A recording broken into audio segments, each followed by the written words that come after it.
3:30 by my watch here, so I'm going to go ahead and get this panel started. Let me get my notes up that I need to do the brief introductions here. Okay, thanks to everybody for joining us again. We've had the two panels, one for this sort of urban areas and one for agriculture, and they both worked out really well. We had some great ideas and concepts come up, and we're going to explore here the forests of Ohio and sustainability of forests in Ohio. And of course, to me, forests are near and dear, and they represent an enormous set of ecosystem values in the state, as Alina Irwin pointed out earlier today. As Jeremy Bruscott and I have worked on recreationally, they produce, the public forests produce an enormous amount of recreation. We know we've undervalued the private recreation on private forests, just because we really don't know what it is. It's something that needs to be studied, but we know that it's really big, and the value we put on it is probably low. So forests are a really important part of Ohio. Obviously, they're a third of the state, but a big chunk of the ecosystem and environmental value here. So we've asked the panel to talk about and think about the same questions we asked the other members of the other panels to talk about.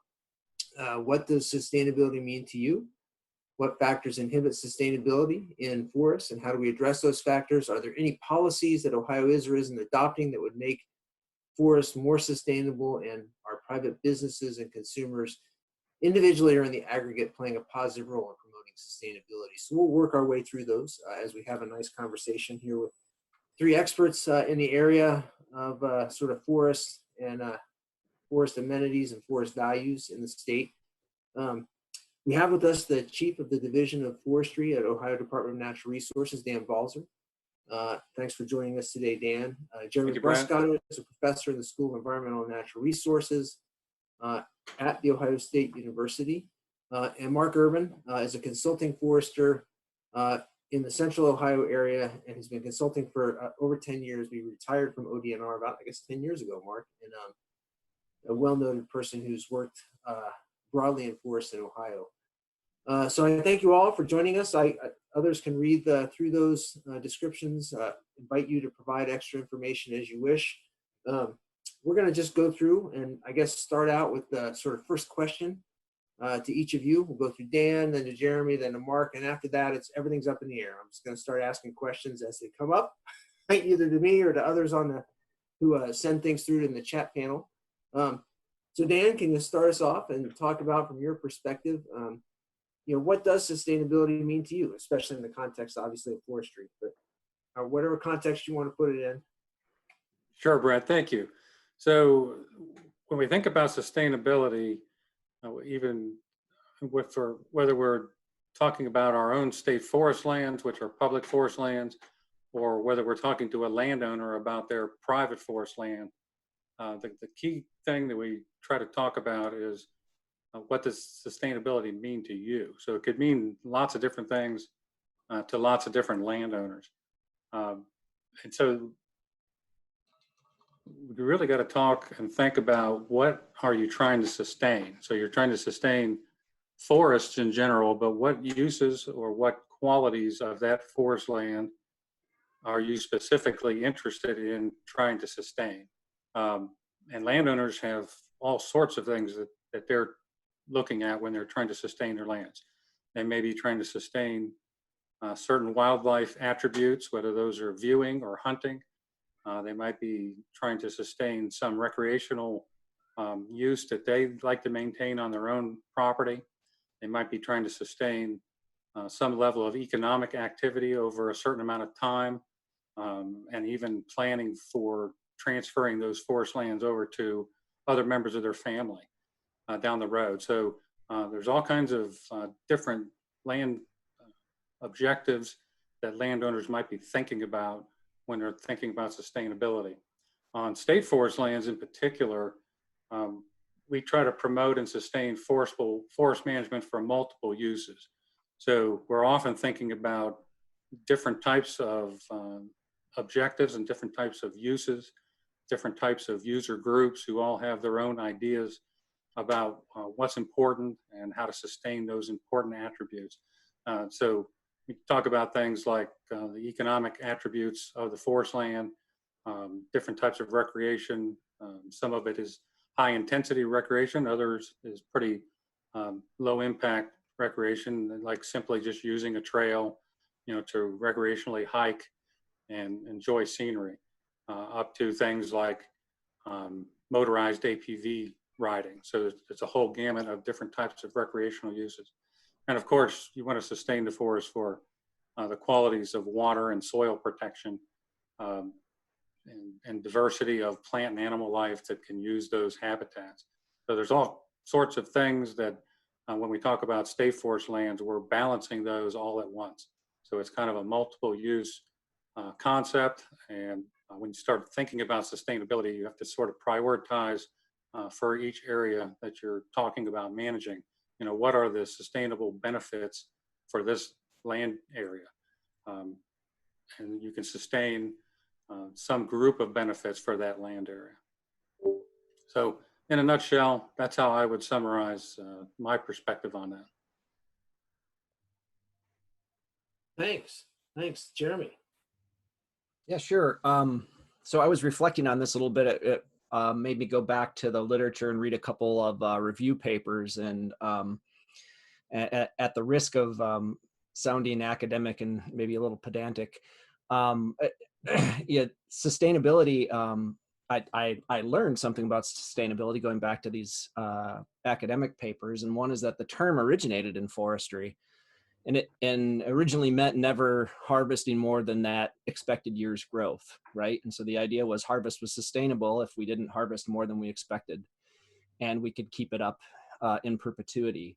And of course, over the years, we've learned that we have more goals for these lands than just harvest. And I think Dan's answer really reflected that. And so try not to tread, ground that we've already tread in the form of Dan's answer and some of the panelists you've had on before. I guess one of the things that strikes me that I don't think we think of enough or talk about enough when we think about sustainability is talking about our obligations to others and what it means to be sustainable. And so we tend to think of sustainable as well, can I harvest this much this year? Can we get away with that? Or I need to sustain my my farm, and so I'm going to harvest a little bit of the wood lot to bring in some funds, and everything's in terms of our own desires and values.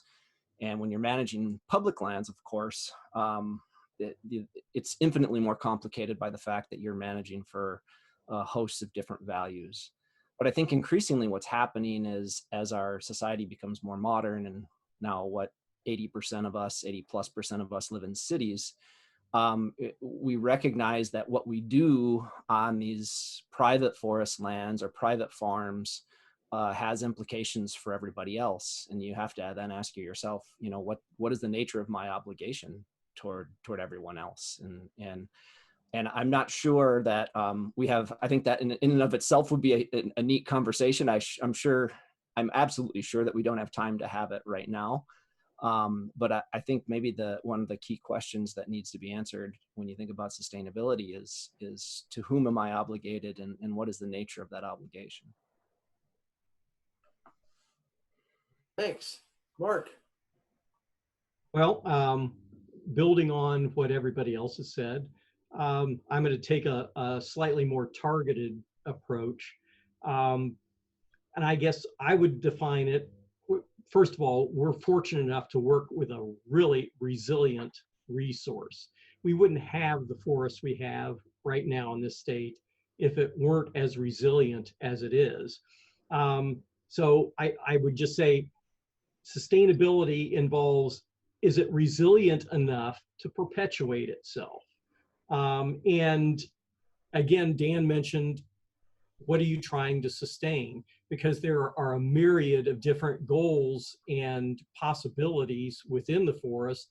And it really comes down to whatever the landowner, or in the case of public lands, society wants to sustain from those particular lands. So is it resilient enough to perpetuate that? That's my rather straightforward answer to that. I like it. I like it. So, you know, I guess I heard two things. So the multiple use concept that Dan brought up, I heard a lot more than two things, but you know, one of them that struck me was the multiple use concept. Make sure that I'm unmuted here. Um, and you know that harkens way back, and Jeremy went way back to sustainability, which may go all the way back into the 1600s, 1500s. Who knows? Somewhere probably over in Germany they came up with that thing. The idea of sustainability. I don't know where he came up with it, Jeremy, but that's my guess. But multiple use certainly came up in the early part of the last century when Pinchot and Muir were arguing about the Hetch Hetchy Reservoir and how to use our resources, especially across the western part of the country. It's an interesting, super interesting discussion, right? The multiple use thing. And Jeremy brings up then added into that the sort of the nature of the obligation to others, right? Which seems to me to be, and if I was to build on the concepts and discussion in the agricultural section, I mean, that's something farmers are facing. I don't know if foresters are facing that as much. I know on the public lands, I think, Dan, coming back to you, you're probably facing this question of what's the obligation to a different set of people today than maybe 30 or 40 years ago. And maybe private landowners are feeling the same thing. So I kind of wanted to take a second or two and explore that concept. And maybe, Dan, if you could talk a little bit about this sort of growing number of stakeholders with public lands, and then Mark, maybe about it with the private lands, what you're seeing and some of the people you work with. Then I'm going to come back to you, Jeremy, after that. Dan. Okay, thanks, Brent.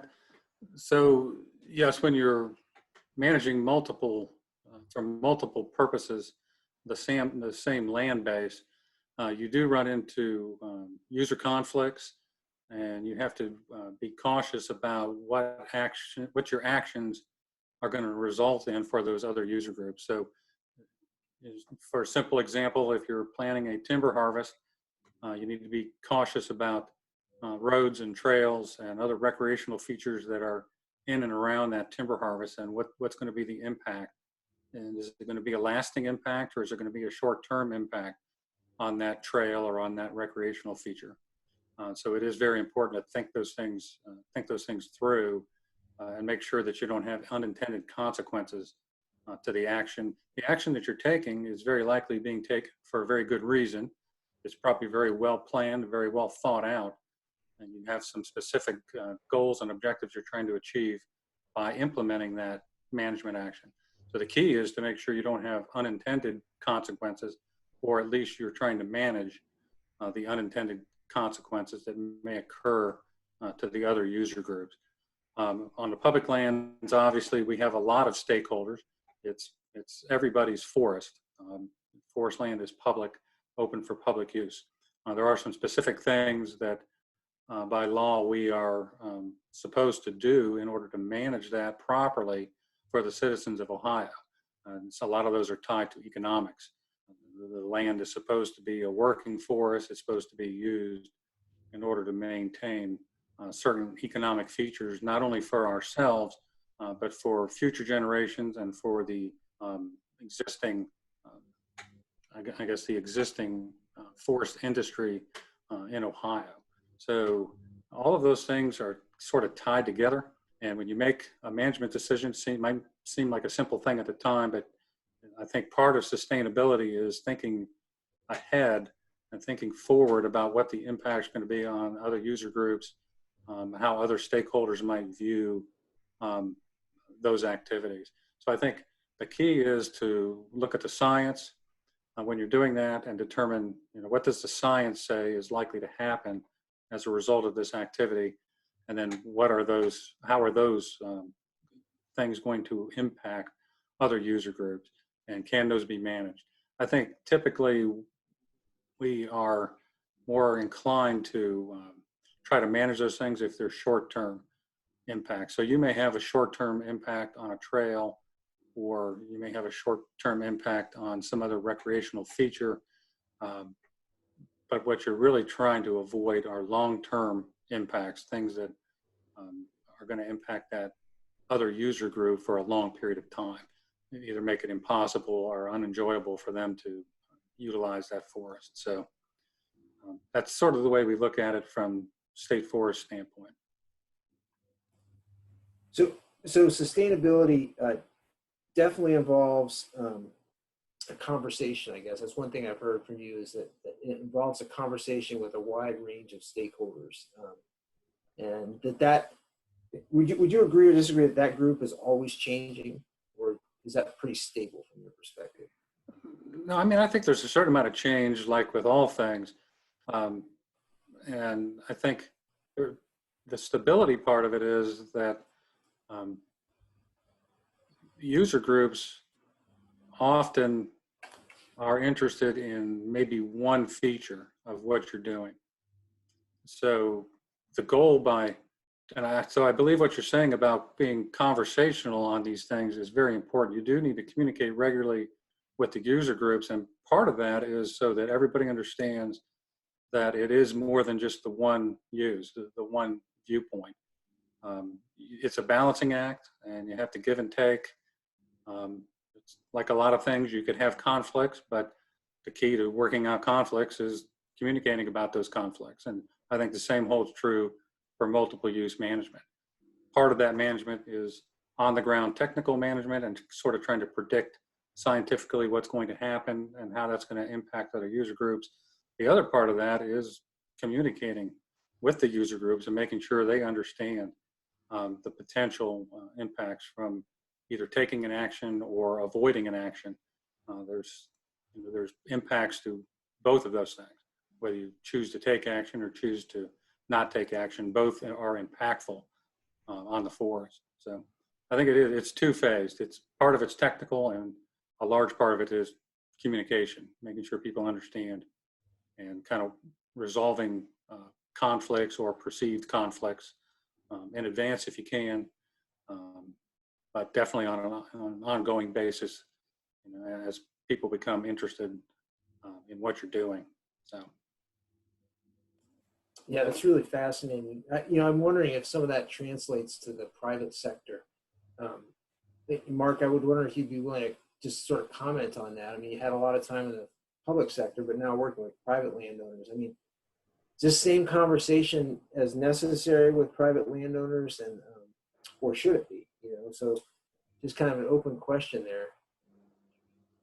With private landowners, the previous session in agriculture talked about a farmer having 40 chances to impact their farm and whatnot through their choices of what they plant and how they plant it and those sorts of things. With woodlands, you're really talking about that most landowners are going to have one harvest in their lifetime, depending upon at what stage the forest was when they acquired it. So they have that one chance.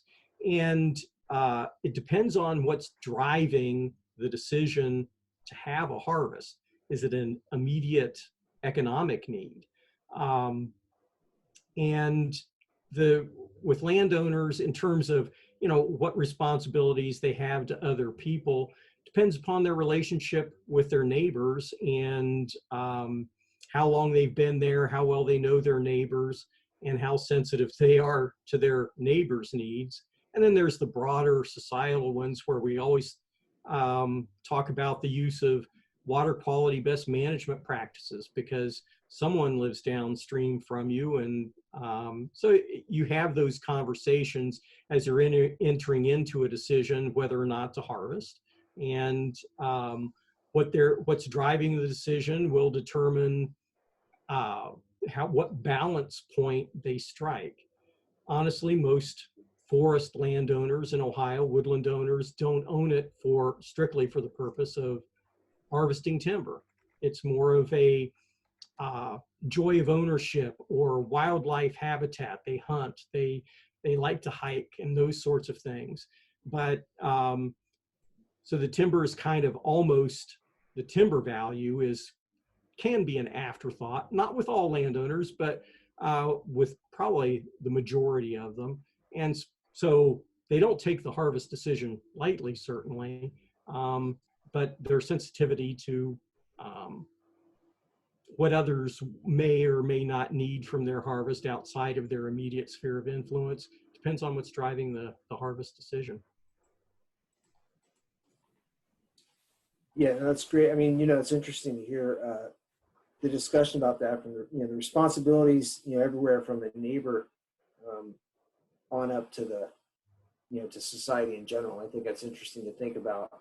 The neighbors probably, the timber harvest, I would imagine, is probably, it's such a big thing compared to, I don't know, I have no idea, maybe compared to an agricultural operation or, I don't know, over the fence line in your backyard with a dog or something like that. It's kind of a different relationship than, you have a big chunk of trees that maybe got taken down, maybe you only took a few out, but it's a big change, I think. And that's an interesting, probably, relationship and dynamic. Very much so. Yeah. Jeremy, what are you hearing? What are you thinking about in terms of this concept that you brought up of the broad set of stakeholders and here in Ohio? I mean, where are we? Are we who are these people? What what do they want? Yeah, well, I do think you hit a major distinction between public and private, right? And where public forestry has, explicit in their mandate, whether it's the state division of forestry or whether it's the U.S. Forest Service, they have to consider multiple interests. Whereas, a private landowner really doesn't. It's kind of up to them. And I guess what I was getting at was, and I heard this in Dan's answer because, Dan said there are really technical aspects of deciding whether or not to go forward with some management action, right? And so often it's like, what's going to be produced by this management action? Is it possible? And along with that, is it profitable? And those are very much questions that we can use science to answer. Can we do it? Can we do it well? What's the likely outcome after we do it? And I think often the question that doesn't get asked, or what I would actually assert is what we do instead is we ask a surrogate question. And that is the question that we want to be asking is it ethical? And when we typically raise the subject of ethics, natural resource folks in general, we go running in the other direction. Because we're really not trained as philosophers and ethicists, and it scares the pants off us. And so often I think as a surrogate, we say, is it acceptable? And so we end up, if you're the U.S. Forest Service, you end up doing lots of collaboration and you send out surveys and you ask different user groups, is it acceptable? And then you zone your forest and you might have part of your forest zoned. I was out west when I was a graduate student, and out there was a lot of conflict over different types of recreational users. And so, for example, certain types of recreational uses don't go well together. Like, you don't like to put snowmobilers and cross-country skiers, for example, on the same trail. They don't get along well with one another. That's a fairly Western phenomenon, but it's true of lots of different sorts of recreation. And so they spend a lot of their time basically managing conflict between those users. And I guess what I was getting at is, I think on the public side, we've known that really since the 1960s, and we had Multiple Use Sustained Yield Act, right, demanding that we manage for multiple things. But I think what's happening as more and more of us are affected, there's that, what is it? If a tree falls in the woods, doesn't make a sound. If a timber harvest occurs in the middle of Alaska with no one around, does anyone notice? Right? We don't. The fact that we notice is when somebody is affected by it. And so Dan and Mark both mentioned sort of downstream effects, and what happens is, as there are more of us, and a smaller percentage of us are managing those private lands, their actions have impacts for others. And I think what we're going to see in the future is we're going to see a push for, private landowners to have some of the same considerations as the public landowners have had in the past. And we'll probably see a fair bit of resistance against that. Did that make sense? Sorry. Well, yeah, I don't, I think we're just trying to make sense of sustainability, and I think this is helping the conversation about it. One of the things I know is that, forests in Ohio have been piling on carbon and biomass for the better part of 5 decades, at least from data that we have. And it's probably been going on for 100 years. And there's a lot of explanations for it. Carbon fertilization is one of them. just aging trees is another, switches in the types of trees are another. But, you know, by the definition of sustainability that the historical definition, Jeremy, this would fit. We would be more than sustainable, right? We're piling up, and 1.6 to 1.8% per year is net of any timber harvest and any dieback from damages, et cetera, et cetera. So we'd be uber sustainable in Ohio on forests. So my question to you guys is: are we sustainable in Ohio on forests, and if not, why? What factors are inhibiting it? So I'll start with Jeremy this time. I'll kind of go left to Mark and then to Dan. How about that? But sure, I think we're sustainable in the sense that we're increasing the levels of timber that we have that are available, right? And so over the long haul, Ohio is becoming increasingly forested. But the problem results when you say, for example, and then again you start to consider what's the nature of our obligation. What are we attempting to provide? And so if we have if all of our timber is of the same age class, if all of our habitat is of a certain type, that benefits certain species very much. The forest dwelling species are loving it right now. But for example, our early successional habitat species that are dependent upon, cuts occurring at regular intervals and having some shrubs and that sort of low grade, those species are doing very poorly. So our breeding bird atlas shows us that, for example. And so yeah, from one perspective, we're sustainable. But I'll go back to Dan's answer and say, what is it that you're trying to sustain? And when you start to try to do that balance between these multiple outputs of sustainability, I hate to even use the word balance because it's almost become cliche. Trade-offs is another word that we use, but you literally you're managing, you've got multiple things going on in the landscape, multiple end goals, if you will, benefits that are being produced by that landscape. And so I would say we're better at sustaining some of those than we are at sustaining others. Yeah, Mark, would you agree with that? For the most part, yes. And I think that from purely a number of trees, the amount of board footage, which I only use because that's the method that we typically calculate in, we're in good shape. Development pressure is probably the biggest thing right now, but who knows what the future will hold. If you look at where most of the forest that we have right now, we went from roughly 10% forest at the turn of the century, or 1940 it hit its low. Most of the forest that we have gained to where 30% of the state is forested came from people moving off the farms, marginal farmlands reverting to woodland. That goes to that resilience of it. What will the future pressures be on the forest? Or will there be less pressure? And so all those other uses of the forest may become available depending on what the pressures are in the future. But in general, I think the forests are in good shape. Invasive species are another thing that are really pushing our current forests in terms of their composition and how that forest is going to function in terms of habitats and other things. But in general, I think we're somewhat sustainable. Just depends on what the future holds. Thanks. Dan? Yes, to go along with what has been said, I agree. I think in Ohio, forests are in large part sustainable and being managed in a sustainable way. From the base level, Mark was alluding to that percent forest cover greatly increased from 10 up to 30%. And so what we sort of watch closely every year, or every year and then every 5 years in particular, are those forest inventory statistics, because we want to see if the forest land cover is being sustained, because there are a lot of pressures for land use changes, whether that's development or other forms of agriculture. And so from a base level, you want to preserve that forest land base, and you would rather have it larger and not shrinking, obviously, in order to maintain sustainability.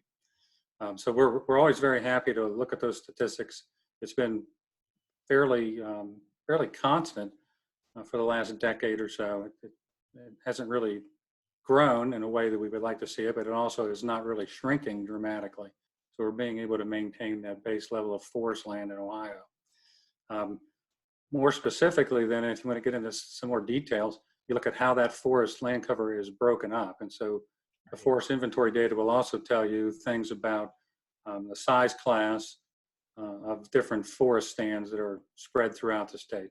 So you have to pay attention not only to the total forest cover, but how are the age and size class is distributed, throughout that forest cover. You don't want a perfectly homogeneous forest cover. You want it to be diverse as possible. That means you want a forest cover that has a lot of different size classes. And I've heard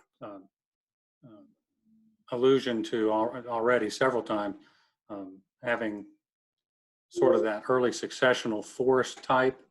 That's been shown in Ohio to be in a shortage situation during a lot of the inventory analysis.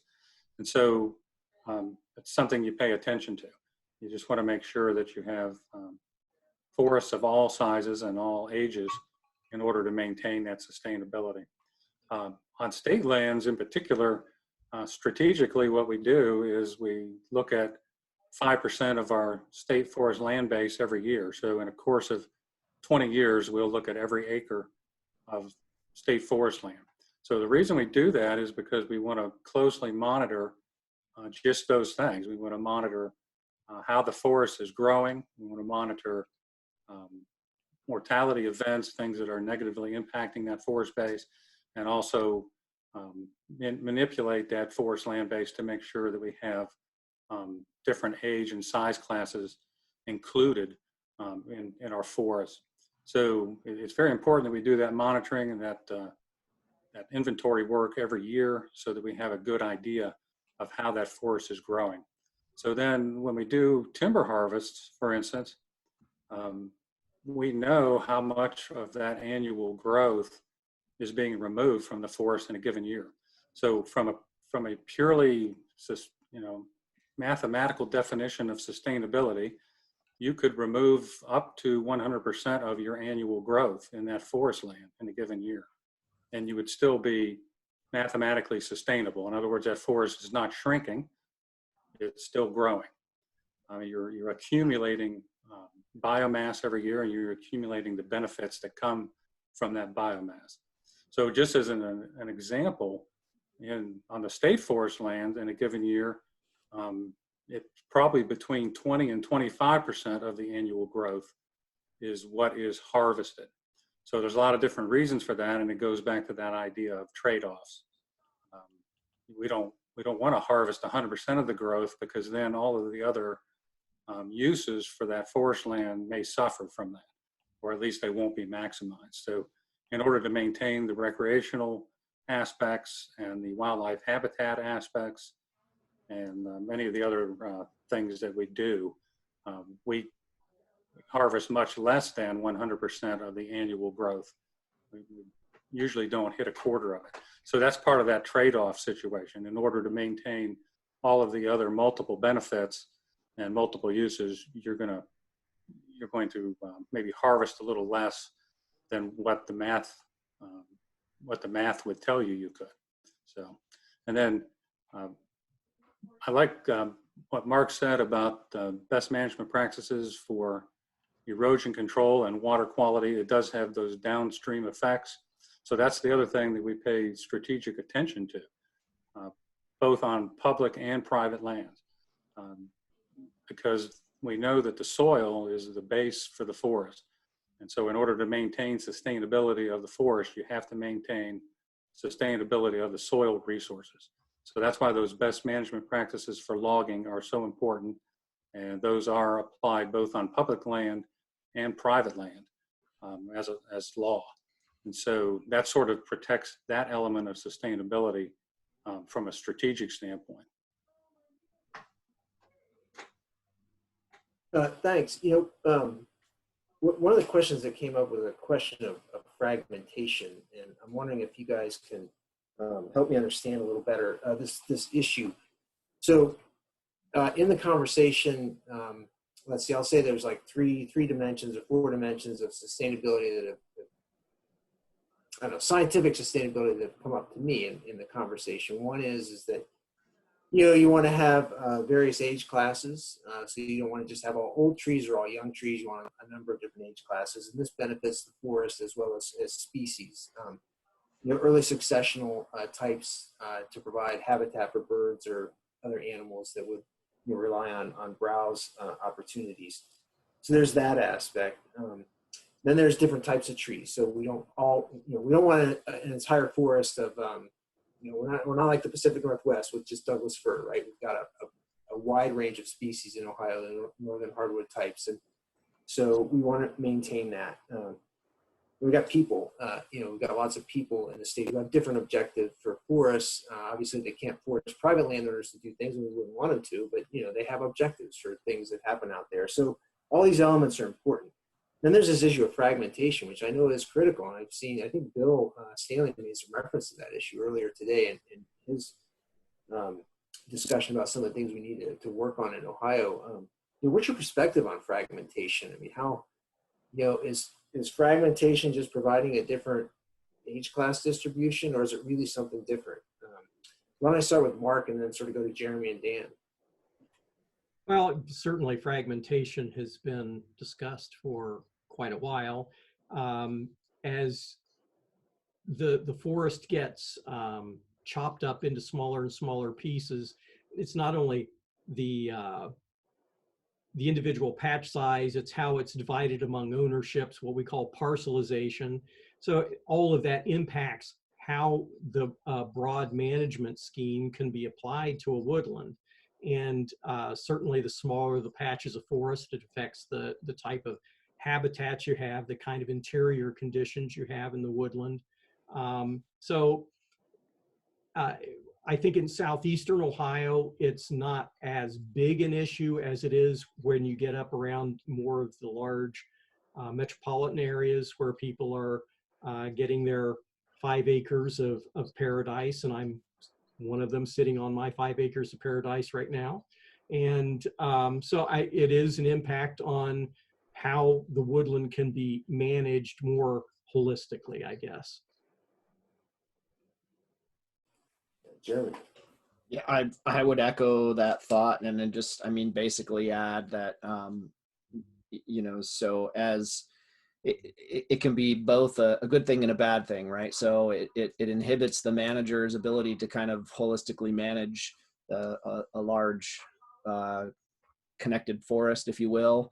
On the other hand, if you have landowners doing a variety of different things, in different stages, then they may effectively achieve the same outcome, without, and you can't control that. And so that's one of the harder aspects, right, of private woodlands management, is that, we don't really have so much control over what the private landowner does versus those public lands.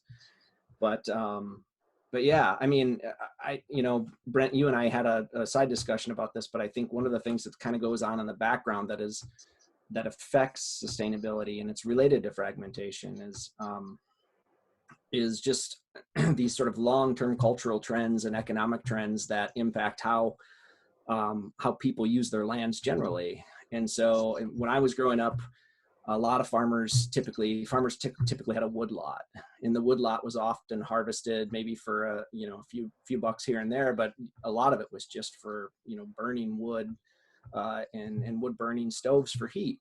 And as gas, as natural gas became so cheap effectively, people did that less and less. You layer on today, right? So they're not harvesting those same wood lots. The wood lots grow up and they become large trees and a different age class. And the other thing that's happening technology wise is we have these combines now running that are GPS guided, and people are pulling up fence rows. those fence rows and that harvesting of those woodlots provided early successional habitat. So, you know, we say, where's the early successional habitat going? Part of that is fragmentation and private landowners that are doing different practices today. And it's not anything that we're thinking about. It's just like the technology and the economics drive the behavior, and we don't even think about it. So, you know, it's sort of this cultural effect, if you will, that goes on in the background. Great. Yeah, Dan, any thoughts on that, on the fragmentation question? I guess, Brent, from a base level, it is a concerning issue for us. So we know that we are short of, or at least have a relative shortage of very young forests. We also have a relative shortage of very old forests. So when you're managing forests, you think, okay, let's not cut down the very old forests to make young forests, because you're not, excuse me, you're causing one problem to get worse while you're trying to solve another one. But from the base level of fragmentation, the way I think about it is, I guess, sort of any forest is good forest. So you have to excuse me, my throat is really dry. I've done a lot of talking today, much probably beyond my carrying capacity. So if you start thinking about those sustainability issues in terms of fragmentation, we would rather have forest of any kind, but contiguous forests, especially larger contiguous forests, give you a lot more benefits, a lot more opportunity for taking management action that might be beneficial in the whole system. So from a fragmentation standpoint, I think it does make things a little more difficult to manage in a sustainable way. There are certainly still opportunities to do that. We work with landowners often who have 5 to 10 acres, and they're very concerned about the sustainability on their property. So we don't sort of write them off because they're managing a quote unquote fragmented piece of forest. Excuse me. They may actually be doing some very important things on that forest. One of the things that I will point out, one of the consequences of fragmentation that become very difficult to manage are just invasive plants. So the invasive plants will take advantage of that fragmented forest at a very high rate because there's a lot of edge and there's a lot of disturbance. And I think that becomes a bigger sustainability issue in the long run. The landowner may be able to manage that small forest for a lot of different uses, and they may be able to do that very effectively. But invasive plants are going to become a very big issue for that landowner to try to resolve in order to maintain sustainability.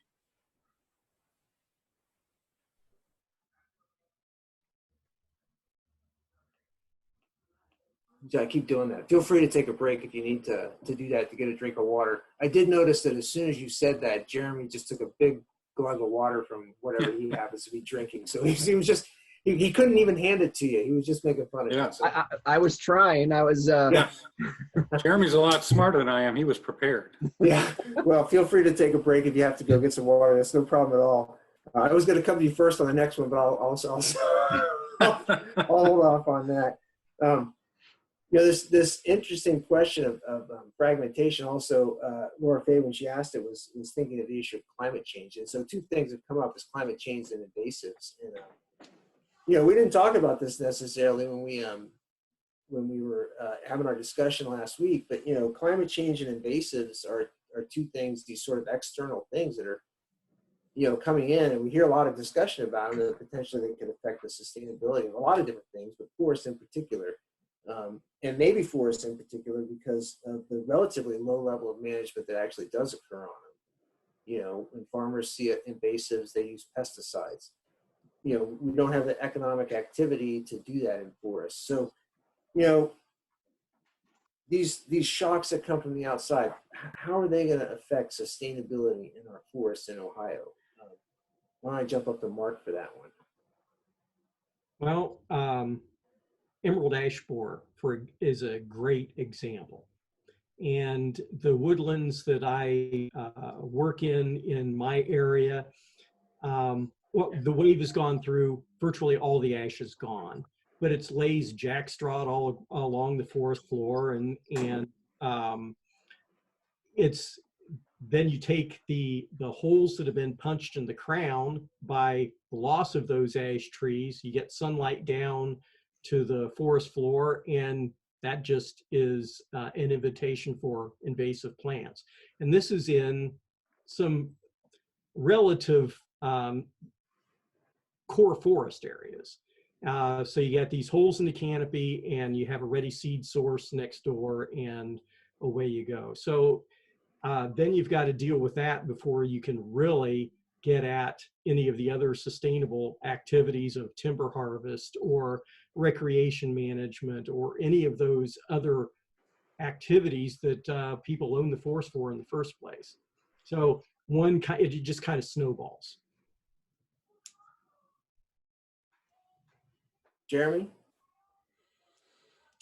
Yeah, boy, I mean, invasive species can be such a huge disturbance. I mean, some Dan mentioned some that take advantage of disturbance, some plants, but in and of themselves they can disturb, you know, the system, and often it's unanticipated, and so we don't. It's hard to predict when you say, you know, what do we expect? It's like, well, it's hard to predict, because if we saw it coming, we'd do our damnedest to prevent it, right? And often we don't see it coming.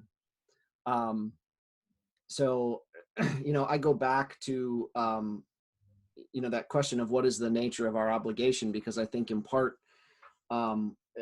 when we think about invasive species, we tend to value native species, right, over non-native species. We tend to value species that aren't invasive over invasive species, and sometimes we need to reflect on the question of why. I think as climate change proceeds and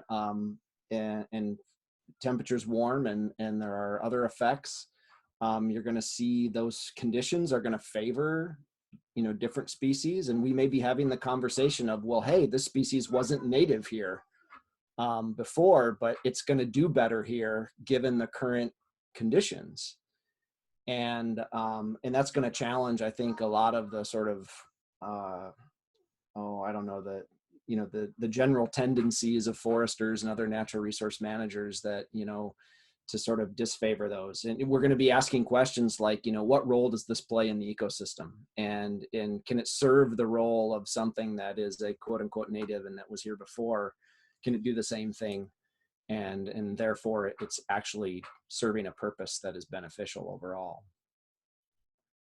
I don't know if that gets to what you were asking. Well, I'm really curious about that. I mean, you brought up a great point that, you know, the climate change could alter the types of species that are, you know, best grown in Ohio, right? It may not happen in our lifetimes, but it certainly could happen in our lifetimes. I mean, we might, you know, see some of that. So, you know, if it is altering what we have historically known, does that alter our concept of sustainability, right? I mean, if we start having, you know, birds that should have been further south, is that better or worse for sustainability? You know, I don't know what other animals might migrate in with it. So Dan, I don't know, you want to take a shot at that? Is this consistent? Is climate change consistent with sustainability, or some of the impacts of climate change? Can they be consistent with sustainability, or did they blow it out of the, you know, out of the door? You know, we didn't grapple with this in the other two sessions. Yeah. It certainly brings in a different level of thought on sustainability. So I would say that it would, down the road, if we have those kinds of impacts, those kinds of changes to the forest ecosystem, then certain species of trees will no longer be sustainable. They will not be something we can sustain simply because of the growing environment that they have. And so we would have to modify our management thoughts based on what is now sustainable in the system. I don't know when that'll happen. I don't know to what extent it'll happen, but I mean, I think that will be ultimately the impact on sustainability. It's going to change the different types of management regimes you can put in place and what you can expect from that, because some species will no longer be sustainable simply because of the growing environment that's now available to it. I don't know that there's anything that we could do to fully predict that. I think there's lots of models, lots of information out there, but I'm not sure what types of management decisions we could make today to ensure sustainability down the road, because some of those things that may become sustainable probably aren't sustainable now. So that'll be an ever-changing thing as we move forward in the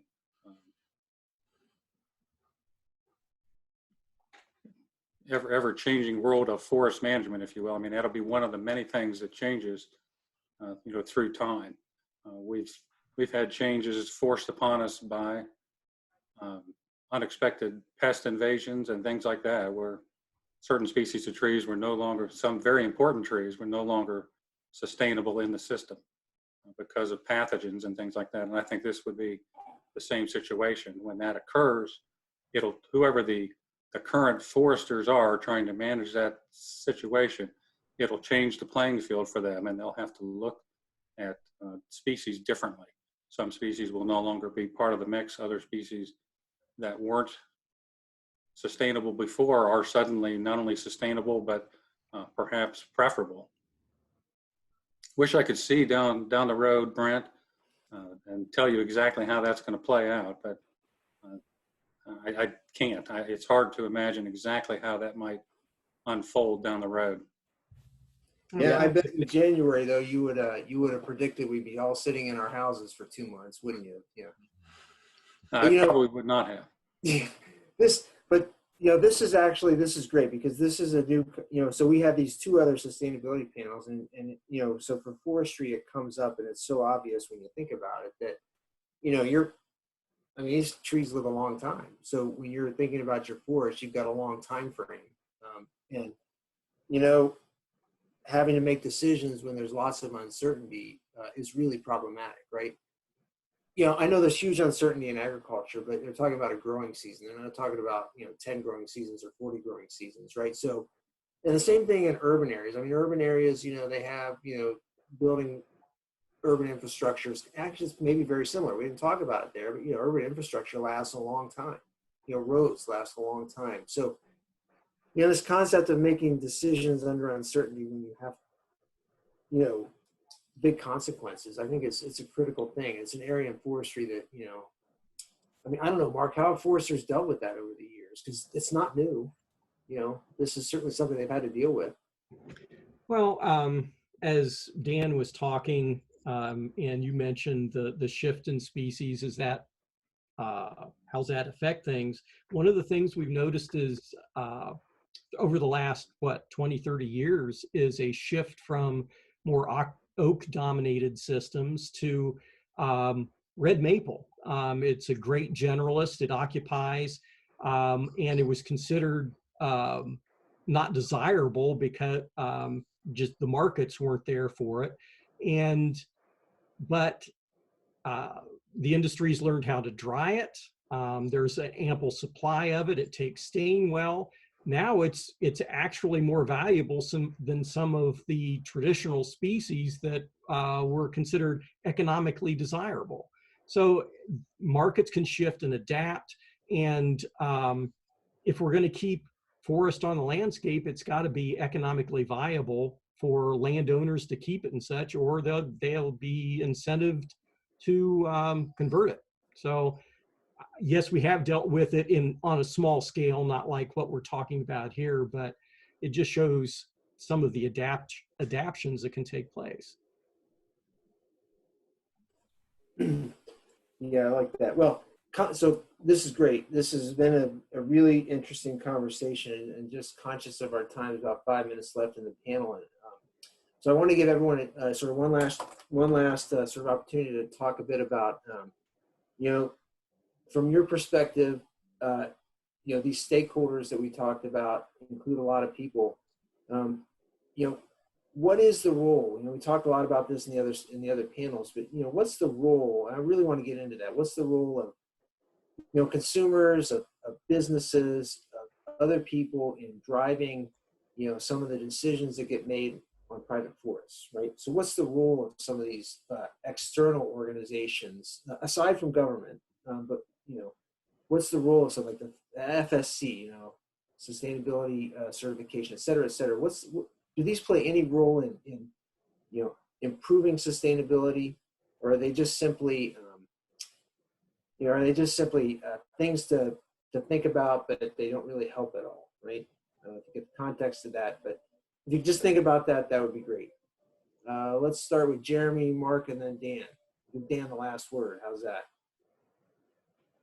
I'll be quick since we're short on time, but I think to the extent that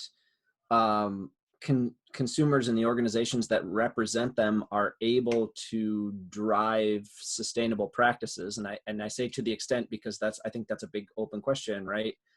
Then they can actually really have an impact on how private and public lands are managed, probably more so on the private side. And to the extent then that those landowners are paying attention to the consumers' wants and they're trying to create a product that they can market. So I guess from that side, from that perspective, I would I'm encouraged by organizations that seek to certify sustainably harvested products. Well, when the certification programs first came along, a lot of the discussion was, well, this will provide the incentive for a landowner to become certified, industrial or otherwise, was they would get a price for their woodland, for their wood. And that really, at least to my knowledge, has not panned out. There hasn't been a price premium. However, it's been access to certain markets that were requiring the woodland to be certified. So it wasn't that you were getting a premium, but at least you had access to a market that was making it a requirement. There are a number of private groups, there are landowner groups in Ohio. There's the Tree Farm program in Ohio, the Ohio Forestry Association and their certification programs. These are all private efforts that kind of have contributions to that sustainability notion. Thanks. Dan. Yeah, Brent, I would say that the one thing that we know is going to happen, things are going to change. Things are going to change in the forest. Things are going to change in the way we manage forests. So there's two very important parts of that. One is just constant monitoring, which is one of the things foresters really like to do and are known to do. Just constant monitoring of that inventory of forest lands and the changes that are taking place there. That gives you an opportunity to change the way you manage them, and to do that. And the earlier you can do that, the better off you are in terms of sort of maintaining that sustainability that you're looking for. And the other part of that is that if you're going to implement changes, or if people are going to perceive changes and perceive the need to do things differently, that in large part is going to take place through that stakeholder group. So whether it's groups like the Tree Farm system or the Nature Conservancy, bird and other wildlife interest groups, there's any number of groups out there that pay very close attention to what's happening in the forest, and they are typically a big help in implementing change and making sure people understand the need to change. So I think that's what helps protect the sustainability even through times of change. It's just making sure you're monitoring things and making sure you have lots of partners who are interested in helping implement changes that are deemed necessary. I agree with what was said about certification bodies. State forest system is certified by a couple of different third-party certification bodies. The important thing for us there is that as things change, as we're required to do things differently, they help to ensure that things that we're doing maintain sustainability. That's their main focus, is a sustainable forest resource. Well, thanks. You know, this has been a great conversation for me, and I really appreciate the three of you taking the time to chat with each other and to chat with me and the participants here. I certainly learned a lot, and took a lot of notes that I will use in classes in the future. And I'll also, we're also going to post this. So for folks as participants, this is going to be posted online for people to listen to later.